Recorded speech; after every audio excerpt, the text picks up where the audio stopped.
Hello friends, ಇವತ್ತು ನಾನೊಂದು ತೇರಿನ ಬಗ್ಗೆ ಮಾತಾಡ್ತಾ ಇದ್ದೀನಿ. ತೇರು ಅಂದ ತಕ್ಷಣ ನಿಮಗೆ ನಮಗೆ ನೆನಪಾಗೋದು ಈ ಹಲವಾರು ದೇವಸ್ಥಾನಗಳ ಮುಂದೆಗಡೆ ಮೆರವಣಿಗೆ ಮಾಡ್ತಾರಲ್ಲ ವರ್ಷಕ್ಕೊಂದ್ಸರಿ, ಅಂಥ ಸಂದರ್ಭದಲ್ಲಿ ಸುಂದರವಾಗಿರೋಂಥ ತೇರು ನಮಗೆ ನೆನಪಾಗುತ್ತೆ.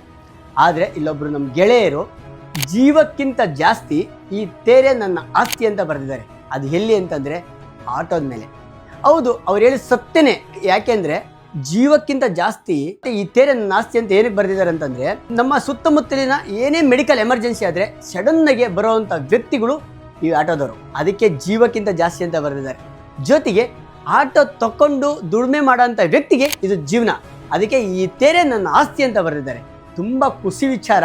ಇಂಥ ಒಳ್ಳೆ ವಿಷಯಗಳ ಬರೆದಂಥ ಎಲ್ಲ ಆಟೋ ಕುಟುಂಬದವ್ರಿಗೆ, ನಮ್ಮ ಆಟೋದವ್ರು ಅಂದರೆ ನಮ್ಮ ಕುಟುಂಬನೇ, ಆಟೋ ಕುಟುಂಬದವ್ರಿಗೆ ಒಂದು ಲೈಕ್ ಇರಲಿ. ಮತ್ತು ನಿಮ್ಮ ಬಾಳಲ್ಲಿ ಯಾರಾದರೂ ಆಟೋದವರು ಹೆಲ್ಪ್ ಮಾಡಿದರೆ ಅವ್ರನ್ನ ಹೆಸರನ್ನ ಕಾಮೆಂಟ್ ಮಾಡೋದ್ರ ಜೊತೆಗೆ ಅವ್ರನ್ನ ನೆನೆಸ್ಕೊಳ್ಳೋದು ಮಾತ್ರ ಮರಿಬೇಡಿ.